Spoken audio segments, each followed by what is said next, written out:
ജീവധാര ജീവമൊഴി കാൽവരിനാഥന്റെ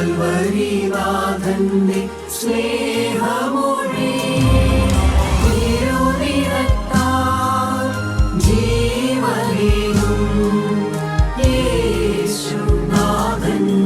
ജീവമൊഴി ജീവധാര ജീവധാര ജീവധാര.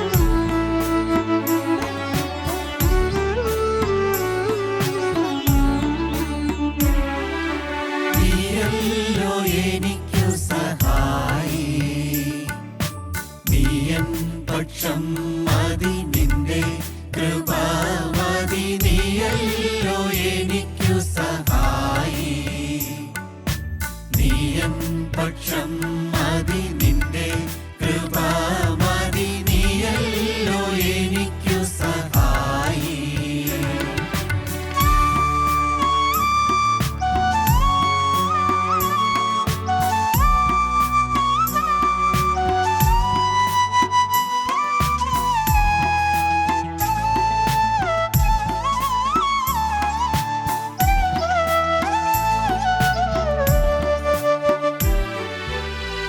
അൻപിനാൽ എന്നെ വീണ്ടുകൊള്ളുവാൻ തുമ്പങ്ങൾ സഹിച്ചല്ലോ. അൻപിനാൽ എന്നെ വീണ്ടുകൊള്ളുവാൻ തുമ്പങ്ങൾ സഹിച്ചല്ലോ. എന്നെയും ഇമ്പക്കാനായി ചേർക്കുവാനായി സ്വന്ത രക്തം ചിന്തി നീ. നീയല്ലോ എനിക്കു സഹായി, നീയൻ പക്ഷം മതി, നിന്റെ കൃപ മതി. നീയല്ലോ എനിക്കു സഹായി.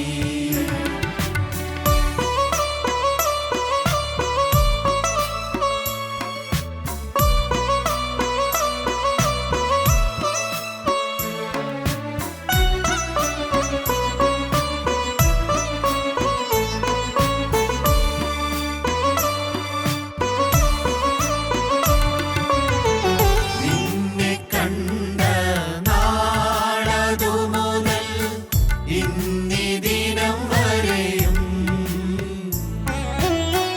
നിന്നെ കണ്ട നാളതു മുതൽ ഇന്നീ ദിനം വരെയും എനിക്കു നന്മയെന്നെ തിന്മയൊന്നും ചെയ്തതില്ല ചിന്തിക്കിൽ.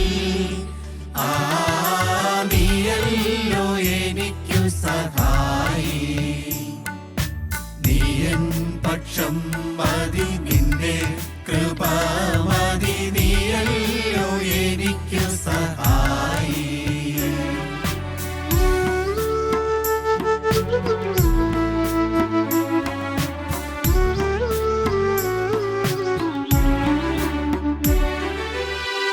എന്റെ ദുഃഖം എല്ലാം തീർക്കും, എൻ കണ്ണുനീർ തുടയ്ക്കും. എന്റെ ദുഃഖം എല്ലാം തീർക്കും, എൻ കണ്ണുനീർ തുടയ്ക്കും. ഇനിമേൽ ഇന്നുമെന്നും കൂടെയിരിക്കും എന്ന വാക്കു തന്നല്ലോ. നീയല്ലോ എനിക്കു സഹായി, നീയൻ പക്ഷം മതി, നിന്റെ കൃപ മതി. നീയല്ലോ എനിക്കു സഹായി.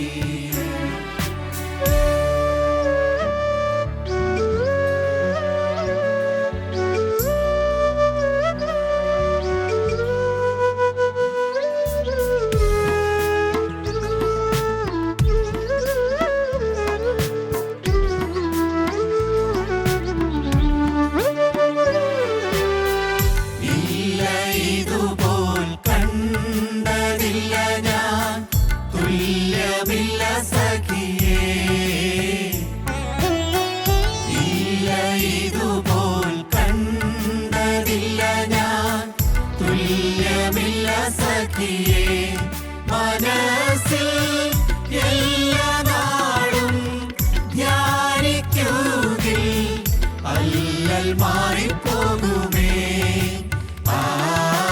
നീയല്ലോ എനിക്കു സഹായി, നീയൻ പക്ഷം മതി, നിന്റെ കൃപ മതി. നീയല്ലോ എനിക്കു സഹായി, നീയൻ പക്ഷം മതി, നിന്റെ കൃപ മതി. നീയല്ലോ എനിക്കു സഹായി.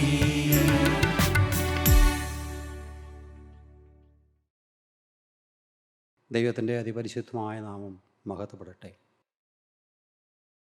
അതിമനോഹരമായൊരു സമയം സ്വർഗത്തിലെ ദൈവം നമുക്ക് ദാനമായി തന്നു. പ്രിയപ്പെട്ടവരെ, ഇന്നും തിരുവചനം കേൾക്കാൻ നമുക്കൊരവസരം തന്നല്ലോ. ദൈവത്തിൻ്റെ മാറ്റമില്ലാത്ത വചനത്തിൽ നിന്ന് മരണത്തിന് ശേഷം എന്താണ് എന്നുള്ള ചിന്തയാണ് ഞാൻ ധ്യാനിപ്പാൻ ഉദ്ദേശിക്കുന്നത്. ആഫ്റ്റർ ഡെത്ത്, മരണത്തിന് ശേഷം എന്താണ് മരണം? നമ്മുടെ ശരീരത്തിൽ നിന്ന് ആത്മാവ് വേർപെട്ട് പോകുക, അതാണ് മരണം. Separation of spirit from our body. നമുക്കൊരു ഉദാഹരണം പറഞ്ഞാൽ, നമ്മൾ രാവിലെ നടക്കാൻ പോകുകയെന്ന് വിചാരിച്ചു. നടക്കാൻ പോകുമ്പോൾ ഇരുട്ട് മാറുന്നതിന് മുമ്പാണ് നമ്മൾ പോകുന്നത്. നേരം വെളുത്തിട്ടില്ല, സ്ട്രീറ്റ് ലൈറ്റ് ഉണ്ട്. പെട്ടെന്ന് കറണ്ട് പോയി, മൊത്തം ഇരുട്ടാകും. സഹോദരങ്ങളെ, ഒരു ബൾബ് പ്രകാശിക്കണമെങ്കിൽ അതിന് വൈദ്യുതി വേണം. നമ്മുടെ ശരീരം എന്ന് പറയുന്നത് ഒരു ബൾബിന് സമാനമാണ്. ആ ബൾബിലേക്ക് ചെല്ലുന്ന വൈദ്യുതിയാണ് പരിശുദ്ധാത്മാവെന്ന് പറയുന്നത്. ദൈവമക്കളെ, വൈദ്യുതി ഇല്ലെങ്കിൽ ബൾബ് പ്രകാശിക്കില്ല എന്ന് പറയുന്നത് പോലെ പരിശുദ്ധാത്മാവ്, ആത്മാവില്ലെങ്കിൽ നമ്മുടെ ശരീരം നിർജീവമാണ്. അതിനാണ് മരണമെന്ന് പറയുന്നത്. ശരീരം മരിക്കും, പക്ഷേ ആത്മാവ് ജീവിച്ചിരിക്കും. ഒരു ഉദാഹരണം കൂടി പറഞ്ഞാൽ, നമ്മളെല്ലാവരും മൊബൈൽ ഫോൺ ഉപയോഗിക്കുന്നവരാണ്. ദൈവമക്കളെ, നമ്മൾ മൊബൈൽ ഫോൺ ഓഫ് ചെയ്യുമെന്ന് വിചാരിച്ചോളൂ. ഓഫ് ചെയ്യുകയാണെങ്കിൽ പിന്നെ ആ മൊബൈൽ ഫോണിലേക്ക് നമുക്ക് ആർക്കും വിളിക്കാൻ സാധ്യമല്ല. നമുക്കും വിളിക്കാൻ കഴിയില്ല, നമ്മുടെയിലേക്ക് ആരും വിളിക്കുകയുമില്ല. നമുക്കൊരു മെസ്സേജ് നോക്കാൻ കഴിയില്ല. ദൈവമക്കളെ, എന്നാൽ അതിലെ മൊബൈൽ ഫോൺ സ്വിച്ച് ഓഫ് ആയാലും അതിൻ്റെ ഡേറ്റ അത് ഡിലീറ്റ് ആകുന്നില്ല. ഇതുപോലെ തന്നെയാണ് നാം മരിച്ചാലും നമ്മുടെ ആത്മാവ് ജീവിക്കും. ദൈവമക്കളെ, മരണത്തിന് ശേഷം എന്താണ്? നമുക്ക് വേദപുസ്തകത്തിൽ നിന്ന് ഒരു വാക്യം വായിക്കാം. ലൂക്കോസിൻ്റെ സുവിശേഷം 16-ാം അധ്യായം 22-ാമത്തെ വാക്യം വായിക്കാം. ആ ദരിദ്രൻ മരിച്ചപ്പോൾ ദൂതന്മാർ അവനെ അബ്രഹാമിൻ്റെ മടിയിലേക്ക് കൊണ്ടുപോയി. ദരിദ്രൻ മരിച്ചു, ദൂതന്മാർ അവനെ അബ്രഹാമിൻ്റെ മടിയിലേക്ക് കൊണ്ടുപോയി. ദൈവമക്കളെ, കർത്താവായ യേശുക്രിസ്തു വരാൻ താമസിക്കുന്നുവെങ്കിൽ നാം ഓരോരുത്തരും ഈ ഭൂമിയിൽ നിന്നും മരിക്കും, മരിച്ചു മാറ്റപ്പെടും. അപ്പോൾ എൻ്റെ മരണസമയത്ത്, നമ്മുടെ ഓരോരുത്തരുടെയും മരണസമയത്ത് സ്വർഗത്തിലെ ദൂതന്മാർ ഇറങ്ങി വരുമോ നമ്മൾ ആലോചിക്കണം. ഇവിടെ പരാമർശിക്കുന്നത് അതിൻ്റെ 19-ാമത്തെ വാക്യം മുതൽ വായിച്ചാൽ നമുക്കറിയാം, ഇത് കർത്താവായ യേശു ക്രിസ്തു പറയുന്ന ഒരു സംഭവമാണ്.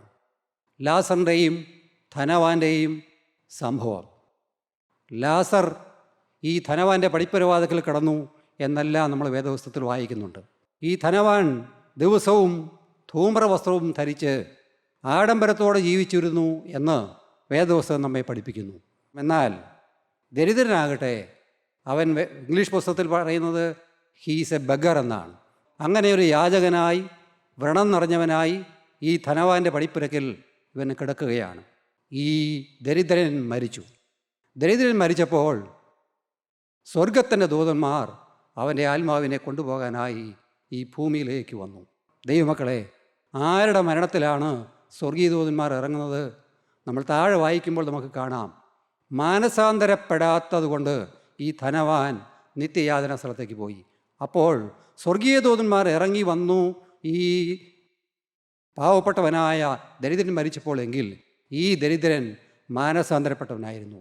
ഞാൻ പറയട്ടെ ദൈവമക്കളെ, മാനസാന്തരപ്പെട്ട് കർത്താവായ യേശു ക്രിസ്തുവിനെ വിശ്വസിച്ച് അവന് വേണ്ടി ജീവിക്കുന്ന ഒരു ദൈവവേദലിൻ്റെ മരണത്തെങ്കിൽ സ്വർഗത്തിൻ്റെ ദൂതന്മാർ ആത്മാവിനെ കൊണ്ടുപോകാൻ ഇറങ്ങി വരും. ഞാൻ ചില ഉദാഹരണങ്ങൾ വായിച്ചിട്ടുണ്ട്. ഈ അമേരിക്കയിലെ ചെറുകഥാകൃത്തായിരുന്നു ഒ ഹെൻറി. അദ്ദേഹം ഒരു നിരീശ്വരനായിരുന്നു. നിരീശ്വരനായ അദ്ദേഹം മരണക്കിടക്കയിൽ കിടക്കുകയാണ്. മരണക്കിടക്കയിൽ കിടക്കുമ്പോൾ അദ്ദേഹം മരണത്തോട് സമീപിക്കുകയാണ്. അദ്ദേഹത്തെ ശുശ്രൂഷിക്കാൻ ഒരു നേഴ്സ് അടുത്ത് നിൽക്കുന്നുണ്ട്. ആ നേഴ്സിനോട് അദ്ദേഹം ചോദിച്ചു, can you give me A candle? എനിക്ക് ഒരു മെഴുകുതിരി തരാമോ? നേഴ്സിന് മനസ്സിലായില്ല. കാരണം മരണാസന്നനായി കിടക്കുന്ന ഈ ഒ ഹെൻറിക്ക് എന്തിനാണ് മെഴുകുതിരി? നേഴ്സിന് മനസ്സിലായില്ല. നേഴ്സ് തിരിച്ചു ചോദിച്ചു, വാട്ട് ഫോർ സർ? എന്തിനാണ് ഈ മെഴുകുതിരി? ദൈവമക്കളെ, ഒ ഹെൻറി തിരിച്ചു പറഞ്ഞു, I am afraid to go home in the dark. ഞാൻ ഈ ഇരുട്ടിലൂടെ, ഈ കൂരാക്കൂരി ഇരുട്ടിലൂടെ കടന്നു പോകാൻ എനിക്ക് ഭയമാണ്. നിരീശ്വരൻ്റെ മരണം, കൂരാക്കൂരി ഇരുട്ട്. അവന് മനസ്സിലായി, ഞാൻ ഇരുട്ടിലേക്കാണ് പോകുന്നത്. ദൈവമക്കളെ, നാം ഓരോരുത്തരും മാനസാന്തരപ്പെട്ട് ഈ ഭൂമിയിൽ നിന്ന് ഇല്ല എങ്കിൽ നിത്യമായ നരകത്തിലേക്ക് മാറ്റപ്പെടും. എന്നാൽ മറ്റൊരാളുടെ മരണക്കിടക്കയെക്കുറിച്ച് ഞാൻ വായിച്ചു. അത് കർത്താവിൻ്റെ ദാസൻ പി പി എബ്രഹാമാണ്. പി പി എബ്രഹാം മരണക്കിടക്കയിൽ കിടക്കുകയാണ്. അദ്ദേഹത്തിന് ക്യാൻസറാണ്. ജീവിതത്തിൻ്റെ അവസാന നാളുകളിലേക്ക് വരുന്നു. ദൈവത്തിന് സ്തോത്രം. അദ്ദേഹത്തെ ശുശ്രൂഷിച്ചുകൊണ്ട് അദ്ദേഹത്തിൻ്റെ സഹോദരൻ അനേക ഗാനങ്ങൾ കേരളത്തിലേക്ക് കൈരളിക്ക് എഴുതി സമ്മാനിച്ച പി പി മാത്യു തൊട്ടടുത്ത് നിൽക്കുന്നുണ്ട്. ചില ദൈവമക്കൾ ഈ പി പി എബ്രഹാമിനെ കാണാനായിട്ട് വന്നു. അപ്പോൾ അദ്ദേഹം കിടക്കുന്നത് ഈ കട്ടിലിൻ്റെ ഒരു ഓരത്താണ് കിടക്കുന്നത്, ഒരു സൈഡിലാണ് കിടക്കുന്നത്. വന്ന ദൈവമക്കൾ പറഞ്ഞു, ഇദ്ദേഹത്തെ ഈ കട്ടിലിൻ്റെ നടുവിലേക്ക് നീക്കി കിടത്തണം.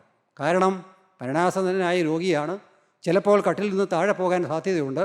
അതുകൊണ്ട് ഇദ്ദേഹത്തെ ഈ കട്ടിലിൻ്റെ നടുവിലേക്ക് നീക്കി കിടത്തണം. ക്ഷീണിച്ച സ്വരത്തിൽ, നേർത്ത ശബ്ദത്തിൽ ദേവദാസൻ പി പി എബ്രഹാം പറഞ്ഞു, വേണ്ട.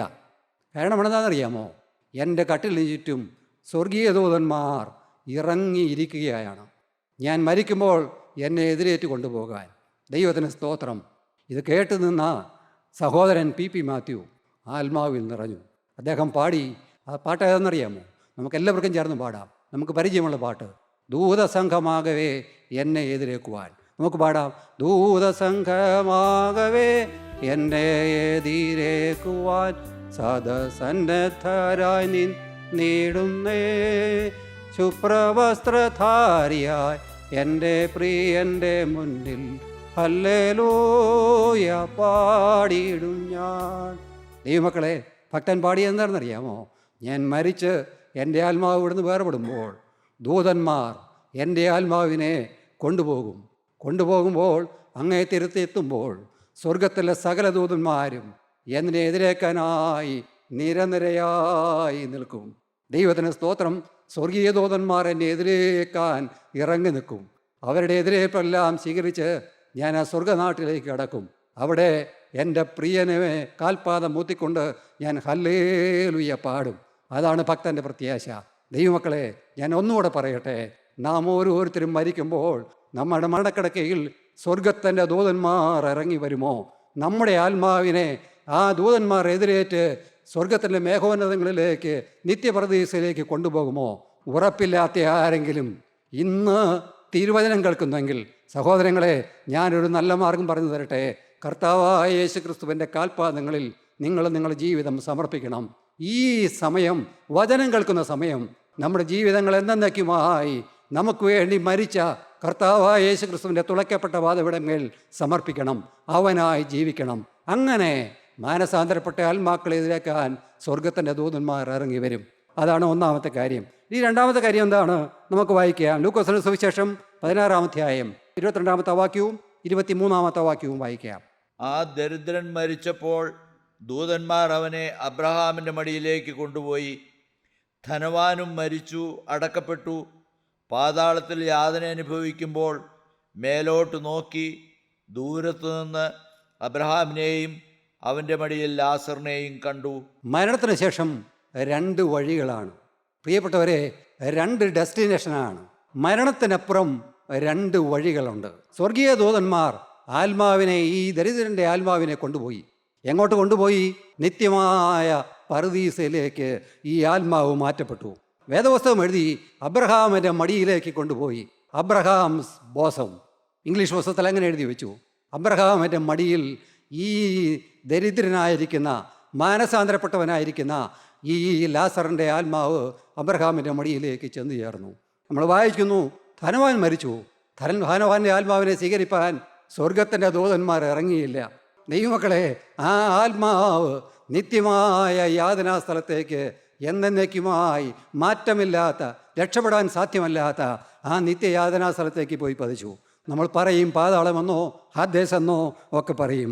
ഞാൻ ഒരു കാര്യം ചിന്തിച്ചു, എന്നെങ്കിലും ഈ ധനവാന്റെ ആത്മാവിന് അവിടുന്ന് രക്ഷപ്പെട്ടു പോരാൻ കഴിയുമോ? ദൈവമക്കളെ, എന്നെങ്കിലും അവനൊരു വിടുതലുണ്ടോ? ഒരിക്കലും അവിടുന്ന് കടന്നു പോരാൻ അവന് സാധ്യമല്ലല്ലോ പ്രിയപ്പെട്ടവരെ. ഇവനെ എന്നെങ്കിലും ഒരു മാനസാന്തരം കിട്ടുമോ? ഒരിക്കലും മാനസാന്തരമില്ല. ദൈവത്തിന് സ്തോത്രം.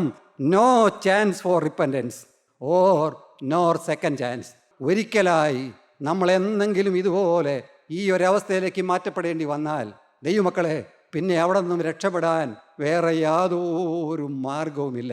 അതുകൊണ്ട് ഭൂമിയിൽ നമ്മൾ ആയുസ്സോടെ ഇരിക്കുമ്പോൾ കർത്താവായ യേശുക്രിസ്തുവിന് വേണ്ടി നമ്മുടെ ജീവിതം സമർപ്പിക്കുക. നമ്മുടെ പൂർവ്വ പിതാക്കന്മാർ എഴുതി, അവർ പാടി, ഈ ഭൂമിയിൽ 2 വഴികളുണ്ട്, മരണത്തിനപ്പുറം 2 വഴികളുണ്ടെന്ന് അവർ പാടി, അവർ പഠിപ്പിച്ചു. ഏതൊക്കെയാണ് വഴി?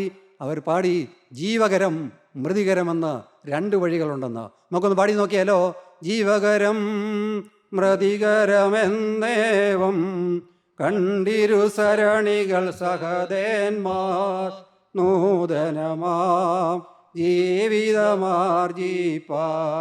ദുർഘടമാർഗം കാക്ഷിച്ചാർ. ദുഷ്ടാത്മാവോടു പടവേട്ടി ജയമോടേറി പറയുന്നു, ആവശ്യക്കാർക്കാശ്രയവും ഭക്തന്മാർക്കനുഗാമിയുമാം കർത്താവിൻ നാമം ധന്യം.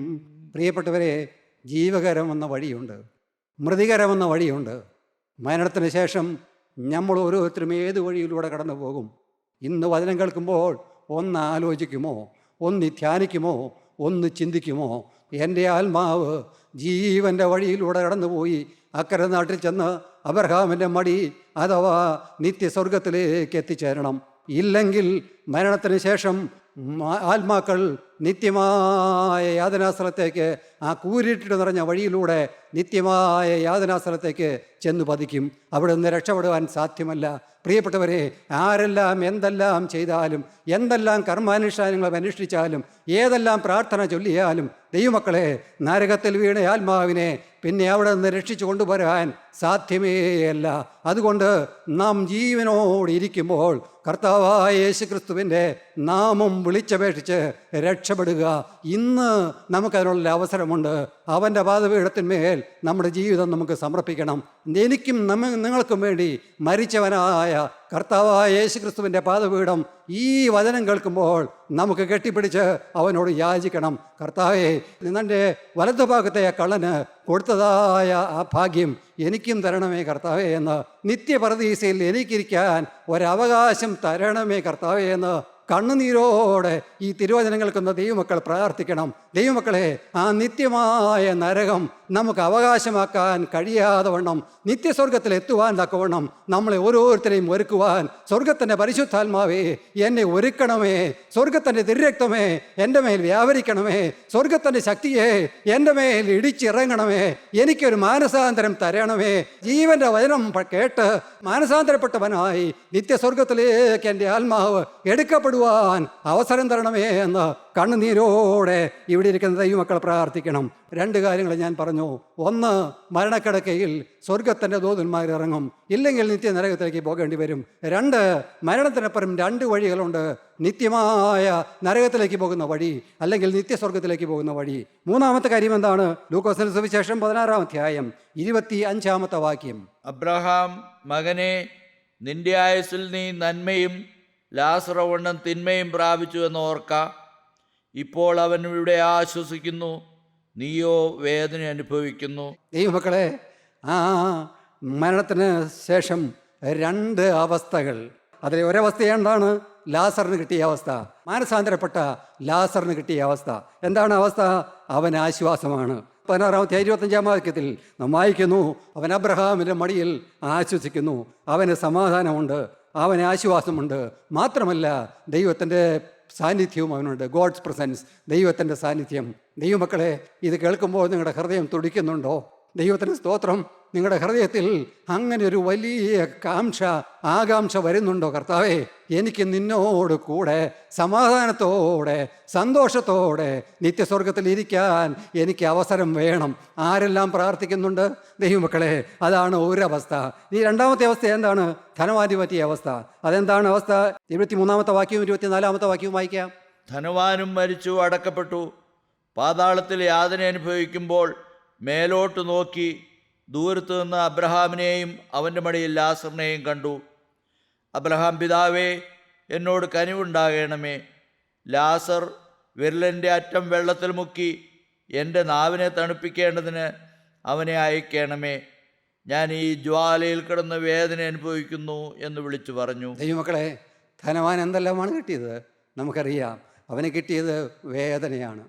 അവന് അതിവേദനപ്പെടുകയാണ്. ലാസറിൻ്റെ വിരലിൻ്റെ ഒരറ്റം മുക്കി വെള്ളത്തിൽ മുക്കിയിട്ട് അവന് ദാഹം മാറ്റാൻ അവൻ കൊതിക്കുന്നു. അവന് അതിയായ ദാഹമുണ്ട്. അവൻ ആ ജ്വാലയിൽ കിടന്നാണ് വേദനിക്കുന്നത്. ഞാൻ ചോദിക്കട്ടെ സഹോദരങ്ങളെ, നമ്മുടെ ഒരു കൈയുടെ ഒരു വിരൽ പൊള്ളി എന്ന് വിചാരിച്ചോ, എത്ര ദിവസം അത് വേദനിക്കും? എന്നാൽ നിത്യമായും എന്നേക്കുമായും 24 മണിക്കൂറല്ല, നിത്യമായ സമയങ്ങൾ മുഴുവൻ ജ്വാലയിൽ കിടക്കുന്നൊരു മനുഷ്യൻ്റെ വേദന എന്തെന്ന് ദൈവത്തിന് സ്തോത്രം നമുക്ക് മനസ്സിലാകും. ഇതുപോലെ ശരീരം ചുട്ടുപൊള്ളി അതിയായ വേദനയിൽ ആ ജ്വാലയിൽ കിടന്ന് വെള്ളം കുടിക്കാനുണ്ടോ ദൈവമക്കളെ? ഒരിക്കലും വെള്ളവുമില്ല. അതിദാഹത്തോടെ വരളുന്ന, അതിദാഹത്തോടെ കിടന്ന് വേദനിക്കുന്ന ഒരു മനുഷ്യൻ്റെ ചിത്രം. ദൈവമക്കളെ, അങ്ങനെ ഘോരമായ വേദനയുടെ നടുവിൽ, ദാഹത്തിന് നടുവിൽ, തീ കൊണ്ട് ഉപ്പിടുന്ന ജ്വാലയ്ക്ക് നടുവിൽ ഈ മനുഷ്യൻ കിടന്ന് അതിവേദന എടുക്കുകയാണ്. ദൈവമക്കളെ, അവൻ അതിവേദന മാത്രമല്ല, നിരാശ കൂടി അവനുണ്ട്. എന്താണ് കാരണം എന്നറിയാമോ? അവനറിയാം, ഇനി ഇവിടെ നിന്ന് പുറത്ത് കിടക്കാൻ വേറെ മാർഗമില്ല, ആരും എന്നെ രക്ഷിപ്പാനില്ല, ആർക്കും എന്നെ രക്ഷിപ്പാൻ സാധ്യമല്ല.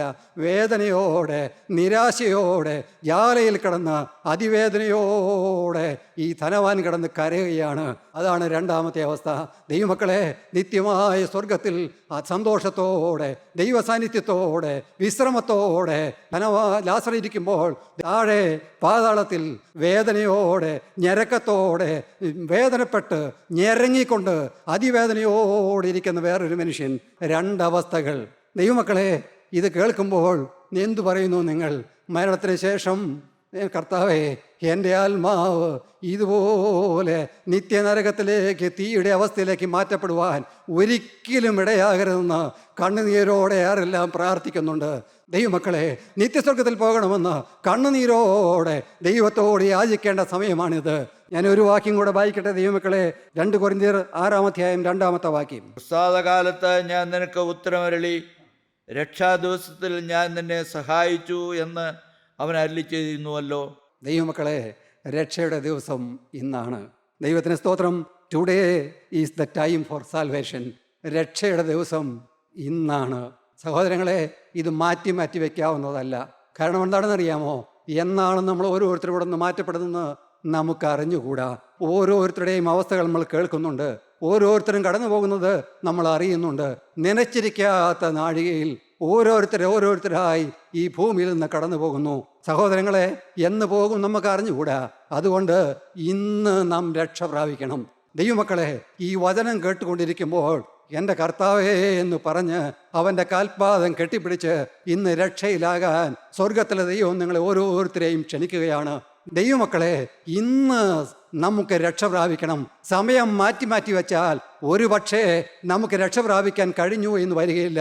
അങ്ങനെയാണെങ്കിൽ രക്ഷിക്കപ്പെടാത്ത സകല ആത്മാക്കളും, മാനസാന്തരപ്പെടാത്ത സകല ആത്മാക്കളും നിത്യനരകത്തിലേക്ക് മാറ്റപ്പെടും. അങ്ങനെ ഒരു അവസ്ഥ വരാതിരിക്കാൻ ഈ നല്ല ദിവസം, ഈ വചനം കേട്ടുകൊണ്ടിരിക്കുന്ന ദിവസം, നമ്മുടെ ജീവിതങ്ങൾ നമുക്ക് വേണ്ടി അറുക്കപ്പെട്ടവനായ, നമുക്ക് വേണ്ടി മരിച്ചവനായ ആ ദൈവ കുഞ്ഞാടിൻ്റെ കാൽപാദങ്ങളിൽ നമുക്ക് നമ്മുടെ ജീവിതം സമർപ്പിക്കാം. നമുക്ക് വേണ്ടി മരിച്ചവൻ, നമ്മെ നരകത്തിൽ വിടാതിരിക്കുവാൻ സ്വർഗത്തിലെ ദൈവം നമ്മെ സ്നേഹിച്ച് ഗോകുൽത്തായിൽ നമുക്ക് വേണ്ടി ഇഞ്ചിഞ്ചായി മരിച്ചു. അവൻ്റെ തിരുരക്തത്തിൽ ആശ്രയിച്ച് ഞാനൊരു മഹാഭാവിയായ മനുഷ്യൻ, കർത്താവേ, ഇന്ന് ഞാൻ നിന്റെ കാൽപാദങ്ങളിൽ എൻ്റെ സകല പാപവുമായി ഞാൻ വരുന്നു. എൻ്റെ പാപങ്ങൾ മുഴുവൻ നിന്റെ കുരിശിൻ ചുവട്ടിൽ ഇറക്കി വെക്കുന്നു. എൻ്റെ കർത്താവേ, നിന്നെ എൻ്റെ രക്ഷകനും നാഥനുമായി ഞാൻ ഈ സമയം സ്വീകരിക്കുന്നു എന്ന വ്യക്തമായ വാക്കും വ്യക്തമായ സമർപ്പണവും പറയുന്ന ദൈവമക്കളെ, രക്ഷയുടെ തുറമുഖത്തേക്ക് അവൻ നമ്മെ എത്തിക്കും. ഞാനൊരു പുസ്തകത്തിൽ വായിച്ചു. ഞാൻ വായിച്ച പുസ്തകം ജോൺ ബെനിയൻ്റെ പുസ്തകമാണ്. ജോൺ ബെനിയൻ്റെ പുസ്തകം നമുക്ക് എല്ലാവർക്കും അറിയാം, പരദേശി മോക്ഷയാത്ര എന്ന പുസ്തകം. ആ പുസ്തകത്തിൻ്റെ അവസാനത്തിലേക്ക് വരുമ്പോൾ ദൈവദാസൻ അവിടെ എഴുതി, വിശ്വാസിയും ക്രിസ്ത്യാനിയും കൂടെ ആ ബെയ്യൂല നാട്ടിലേക്ക് പോകുകയാണ്. ആ എത്തുന്നതിന് മുമ്പ് അവർക്ക് മരണയോർദാൻ എന്ന നദി കടക്കണം. രണ്ടുപേരും കൂടെ ആ നദിയിലേക്ക് ഇറങ്ങി. വിശ്വാസിയും ക്രിസ്ത്യാനിയും കൂടെ രണ്ടുപേരും അല്പസമയം നീന്തി. ഈ ക്രിസ്ത്യാനി തളർന്നു. ക്രിസ്ത്യാനിയുടെ കാലും കൈയും എല്ലാം കുഴഞ്ഞു. ക്രിസ്ത്യാനി പറഞ്ഞു, ഞാൻ ഒരിക്കലും അങ്ങോട്ട് എത്തുകയില്ല, നീ നീന്തി രക്ഷപ്പെട്ടോളാൻ പറഞ്ഞു. വിശ്വാസിക്ക് വേദന. അവൻ പറഞ്ഞു, എൻ്റെ കൂടെ ഇത്രയും നേരം വന്നതാണ്, ഇനി നിൻ്റെയും കൂടെ അല്ലാതെ എനിക്ക് പോകാൻ കഴിയില്ലല്ലോ. ഈ ക്രിസ്ത്യാനിയോട് പറഞ്ഞു, ക്രിസ്ത്യാനി, നീ നോക്കിയേ, ഈ മരണയോർദാൻ്റെ അപ്പുറം ഒരാൾ നിൽക്കുന്നുണ്ട്. ക്രിസ്ത്യാനി അങ്ങോട്ട് നോക്കിക്കഴിഞ്ഞപ്പോൾ അവൻ കണ്ടു കർത്താവായ യേശുക്രിസ്തു ആ നിത്യശോഭന തുറമുഖത്ത് എഴുന്നേറ്റ് നിന്നിട്ട് രണ്ട് കൈകളും നീട്ടി അവരെ മാടി മാടി വിളിക്കുകയാണ്. അവൻ ആ കാഴ്ച കണ്ടപ്പോൾ അവൻ്റെ സകല ക്ഷീണവും മാറി. ദൈവമക്കളെ, അവനൊരു പുതിയ ആത്മാവ് കൊണ്ട് നിറഞ്ഞു, പുതിയൊരു ഉന്മേഷം കൊണ്ട് നിറഞ്ഞു. ദൈവമക്കളെ, അവൻ കുതിച്ച് നീന്തി. രണ്ടുപേരും കൂടെ ചേർന്ന് ശക്തമായി നീന്തി അക്കരെ നാട്ടിൽ, ആ ബെയ്യൂല നാട്ടിലിൻ്റെ ആ തീരത്ത് ചെന്നു. അവിടെ നിന്ന് കൈകാട്ടി വിളിച്ചുകൊണ്ടിരുന്ന കർത്താവായ യേശുക്രിസ്തുവിൻ്റെ തുളയ്ക്കപ്പെട്ട പാദമെടുത്തുമേൽ അവരെ രണ്ടുപേരും ചേർന്ന് അവിടെ ചെന്ന് കെട്ടിപ്പിടിച്ചു. ദൈവമക്കളെ, നമുക്ക് നമ്മുടെ കണ്ണുകളെ അടയ്ക്കാം. രണ്ട് കരങ്ങളും മുറിഞ്ഞവനായ കർത്താവായ യേശുക്രിസ്തു നമ്മെ നോക്കി മാടി വിളിക്കുന്നു, മകളെ വരിക, മകനെ വരിക, ഇന്ന് നീ എൻ്റെ ക്ഷണം കേട്ട് വന്നാൽ നിത്യതയിലേക്ക് ഞാൻ എത്തിക്കാമെന്ന് അവൻ നമ്മോട് വാക്ക് പറയുന്നു. ദൈവത്തിന് സ്തോത്രം. ദൈവമക്കളെ, ആരെല്ലാം ഈ ക്ഷണിക്കുന്ന സ്വരം കേട്ടിട്ട് നമ്മുടെ ജീവിതം എത്ര കൊള്ളില്ലാത്തതാണെങ്കിലും, എത്ര മ്ലേച്ഛതയുള്ളതാണെങ്കിലും, എത്ര പാപമുള്ളതാണെങ്കിലും, ആരെല്ലാം ഈ പാപമുള്ള ജീവിതത്തെ കർത്താവായ യേശുക്രിസ്തുവിൻ്റെ ആ തുളയ്ക്കപ്പെട്ട പാദമെടുത്തുമേൽ സമർപ്പിക്കുന്നുണ്ടോ? ദൈവമക്കളെ, നമ്മളാണ് നിത്യസ്വർഗത്തിലേക്ക് നമ്മയാണ് അവൻ കൊണ്ടുപോകുന്നത്. ദൈവത്തിന് സ്തോത്രം. ദൈവമക്കളെ, ആ നീണ്ട കരങ്ങൾ, ആ ദൈവത്തിന് സ്തോത്രം നീട്ടി നമ്മെ ക്ഷണിച്ച കരങ്ങൾ ഇന്നവൻ താണു വന്ന് നാം അവൻ്റെ കുരിശിൻ ചുവട്ടിൽ, അവൻ്റെ കാൽ ചുവട്ടിൽ കെട്ടിപ്പിടിച്ച് കിടക്കുന്ന ദൈവമക്കൾ ഓരോരുത്തരുടെയും മേൽ വെക്കട്ടെ. ദൈവത്തിന് സ്തോത്രം. അവൻ്റെ സ്വർഗത്തിൻ്റെ നനഞ്ഞ കരം കൊണ്ട് ഈ വചനം കേൾക്കുന്ന ഓരോരുത്തരെയും അവൻ തഴുകട്ടെ. അപ്പാ, ഞാൻ പാപിയായൊരു മനുഷ്യൻ, ഇന്ന് എനിക്കൊരു മാനസാന്തരം തന്ന് നിന്റെ രക്തത്താൽ എൻ്റെ പാപം മുഴുവൻ ക്ഷമിച്ചു തരണമേ എന്ന് കണ്ണുനീരോടെ പ്രാർത്ഥിക്കുന്ന ദൈവകുഞ്ഞുങ്ങളെ മേൽ സ്വർഗം തഴുകും. സ്വർഗത്തിൻ്റെ നനഞ്ഞ കരം നിങ്ങളുടെ ഓരോരുത്തരുടെയും മേൽ വയ്ക്കും. സ്വർഗത്തിന് ഇടതരട്ടെ, സ്വർഗത്തിന് അവസരമൊരുക്കട്ടെ. യേശു ക്രിസ്തുവിൻ്റെ തിരുരക്തം സകല പാപം പോക്കി നമ്മുടെ പാപങ്ങൾ മുഴുവൻ ശുദ്ധീകരിക്കട്ടെ.